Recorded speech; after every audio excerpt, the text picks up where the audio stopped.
اللہ تعالیٰ ہمیں رزق جو دیتا ہے اور جو ہمیں بہت سارے عذابات سے پناہ میں رکھتا ہے، اس کے پیچھے یہ بھی ہے کہ یہ جانور جو ہے وہ دنیا میں بستے ہیں اور یہ چرتے ہیں اور کھاتے پیتے ہیں۔ ایک حدیث مبارک کے اندر ہے، فرمایا نبی پاک علیہ الصلوۃ والسلام نے فرمایا، معجم کبیر کے اندر یہ روایت ہے، سنن بہقی کے اندر نبی پاک علیہ الصلوۃ والسلام نے فرمایا کہ لولا عباد رکع وصبیۃ رضع، فرمایا کہ اگر رکوع کرنے والے بندے نہ ہوتے، یعنی نمازیں پڑھنے والے بندے نہ ہوتے، اور دودھ پینے والے بچے نہ ہوتے، اور فرمایا کہ چرنے والے جانور نہ ہوتے، تو فرمایا کہ تمہارے اوپر اللہ کا عذاب مسلط کر دیا جاتا اور پھر پیس کے رکھ دیا جاتا۔ تیسری بات فرمائی کہ چرنے والے مویشی جانور، کہ یہ مویشی جانور ہیں، اللہ تعالیٰ ان کی وجہ سے لوگوں کے اوپر عذاب نہیں مسلط کرتا۔ تو اب اگر انہی کو بھوکا رکھا جائے اور انہی کو بھوکے مرنے دیا جائے تو آپ سمجھ سکتے ہیں کہ اس کا انجام جو ہے وہ کتنا سخت ہو سکتا ہے۔ لہٰذا جو لوگ بھی اس حوالے سے کوششیں کرتے تھے اور ایک ان کا معمول بنا ہوا تھا، تو انہیں چاہیے کہ اس معمول کو جاری بھی رکھیں اور اس پر تھوڑا سا پہلے سے زیادہ توجہ دیں۔ ان کی وجہ سے انشاءاللہ ہم سے آفات ٹل جائیں گی۔ اور یہ رزق کا سلسلہ آپ یقین کیجئے یہ ایسے ہی چلتا ہے کہ اگر آپ آگے رزق دے رہے ہیں تو پیچھے بھی رزق کا فلو چل رہا ہے۔ اللہ تعالیٰ کی طرف سے بھی رزق جو ہے وہ تمہارے اوپر برس رہا ہے اور وہاں سے بھی تمہیں مل رہا ہے، اور جب تم آگے روک دیتے ہو تو خدا پیچھے روک دیتا ہے۔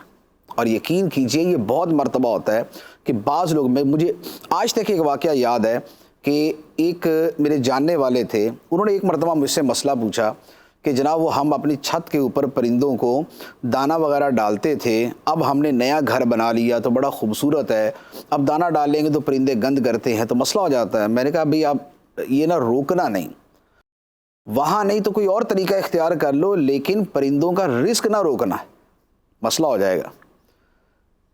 تو لیکن وہی کہ انہوں نے اپنا وہ کر دیا کہ دانہ وغیرہ ڈالنا بند کر دیا۔ اب یقین کیجئے اس بندے کی اپنی فیکٹری تھی وہ بند ہو گئی، اللہ، اور بعد میں وہ روتا ہوا میرے پاس آیا کہ مجھے اب حل بتائیں۔ اب میں نے کہا تم نے آگے رزق روکا، خدا نے تم سے رزق روک لی۔ حل ترزقون الا بضعفائکم، تمہیں تمہارے کمزوروں کی وجہ سے رزق دیا جاتا ہے۔ تو کیا پتا کہ ہم جو آگے پرندوں کو جانوروں کو کھلا رہے ہیں تو ہمیں رزق اس کی وجہ سے مل رہا ہے، ہم جو غریبوں کی مدد کر رہے ہیں ہمیں رزق اس کی وجہ سے مل رہا ہے، تو آگے دیں گے خدا آپ کو دے گا۔ اس لیے حدیث مبارک ہے، فرشتے بندے سے کہتے ہیں انفق تنفق، تو خرچ کر تجھ پہ خرچ کیا جائے گا، تو خرچ کر تجھ پہ خرچ کیا جائے گا۔ اور اللہ تعالیٰ کی بارگاہ میں دعا یہ کرتے ہیں کہ اے اللہ جو خرچ کرے تو اس پہ خرچ کر، اور جو روک کے رکھے اے اللہ تو اس سے روک لے۔ تو لہذا یہ بڑا ہی اہم معاملہ ہے کہ یوں پرندے اور جانور جو ہیں یہ بھوکے نہیں مرنے چاہیے، ان کا اہتمام کرنا چاہیے، ان کے لیے کوشش کرنی چاہیے۔ جان بوجھ کے اس طریقے سے جانور پہ ظلم کرنا کہ جانور ظلم کا شکار ہو کے موت کے گھاٹ اتر جائیں، یہ اتنی شدید چیز ہے، اتنی شدید چیز ہے۔ میں آپ کو عرض کروں کہ نبی پاک صلی اللہ تعالیٰ علیہ وآلہ وسلم نے فرمایا کہ ایک عورت تھی، اس نے ایک بلی کو باندھ کے رکھا ہوا تھا، ایک بلی کو باندھ کے رکھا ہوا تھا، بخاری شریف کی حدیث ہے۔ فرمایا کہ نہ تو خود اس کو کھانے کو دیا اور نہ اسے کھلا چھوڑا کہ وہ خود گھوم پھر کے اپنا رزق تلاش کر لیتی۔ نتیجہ یہ ہوا کہ وہ بلی بھوک سے مر گئی۔ نبی پاک صلی اللہ تعالیٰ علیہ وآلہ وسلم نے فرمایا اسی وجہ سے اللہ تعالیٰ نے اس عورت کو جہنم میں ڈال دیا۔ اب آپ غور کیجئے کہ ایک بلی پر ظلم کی وجہ سے اسے کھانا نہیں دیا اور نہ کھلا چھوڑا کہ وہ اپنا خود تلاش کر کے کھا سکے، اس ظلم کی وجہ سے اس عورت کو جہنم میں ڈال دیا گیا۔ تو یہ جانوروں کا معاملہ جو ہے یہ اتنا معمولی نہیں ہوتا، اس لیے اس کی بہت زیادہ کیئر کرنے کی حاجت ہے۔ تو جو لوگ دانہ ڈالتے تھے وہ بھی اس پہ توجہ دیں، اور جو نہیں ڈالتے تھے لیکن نظر آتا ہے کہ یار اب پرندے پریشان ہیں تو وہ بھی ان کے دانے وغیرہ کا انتظام کریں۔